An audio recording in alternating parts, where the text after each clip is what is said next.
Hello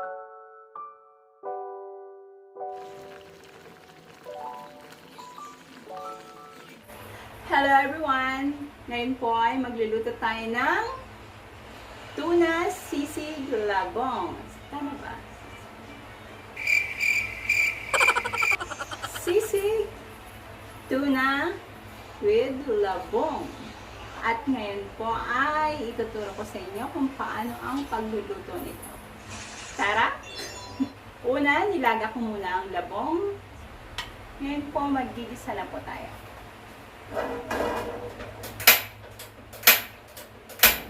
Lahat gas.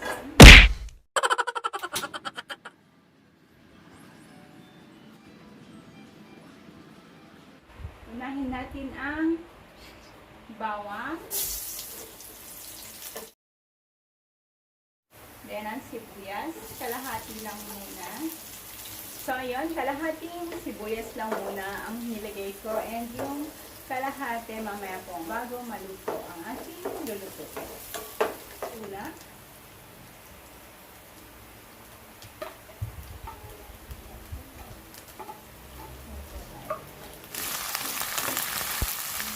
And then yung ating labong.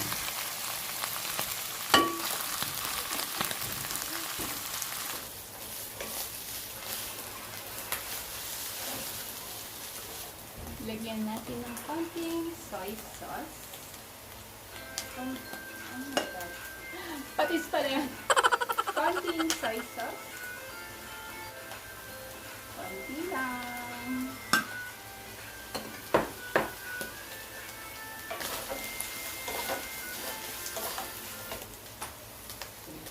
Yung sabaw po ng tuna, ilalagay natin yung kalahati para mas malasa siya.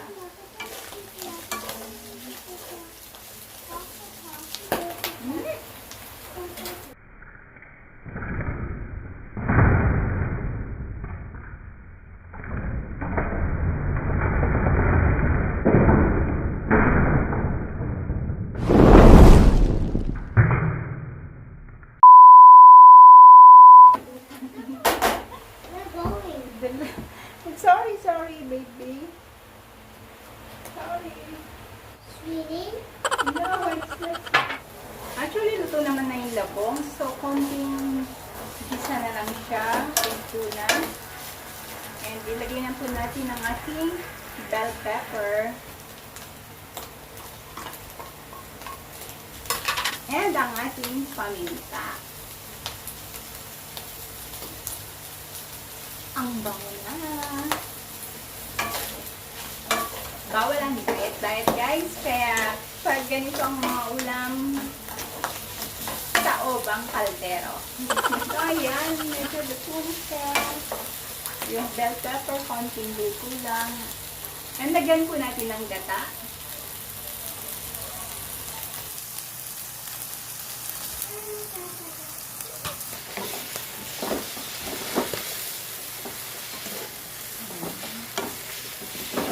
Lagyan po natin ng salt. Yung sakto lang sa panlasa natin.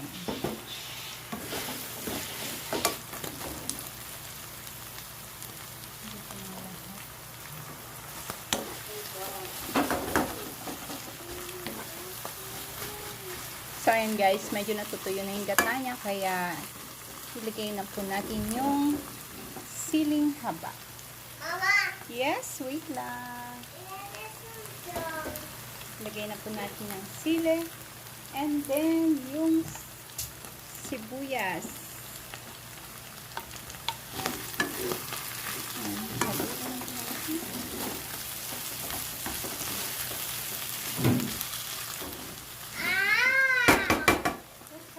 Ayan, follow ko na. Yes. Wait lang, I'm cooking eh. Oh, it's live.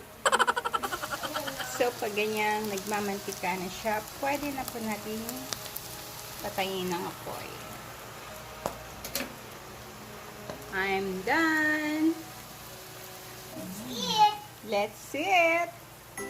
Yummy, yummy food. Delicious. Oh, prepare na ang angel namin sa pagkain.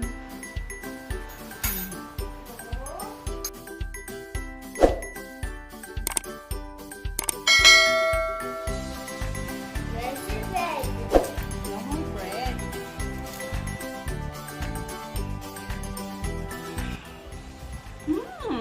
Ang sarap! Sana po ay nakatulong sa inyo ang video na ang video na ito, and sana ay napasaya ko kayo sa aking Sisig Tuna Labong. So see you on my next video! Bye-bye! Ooh, delicious!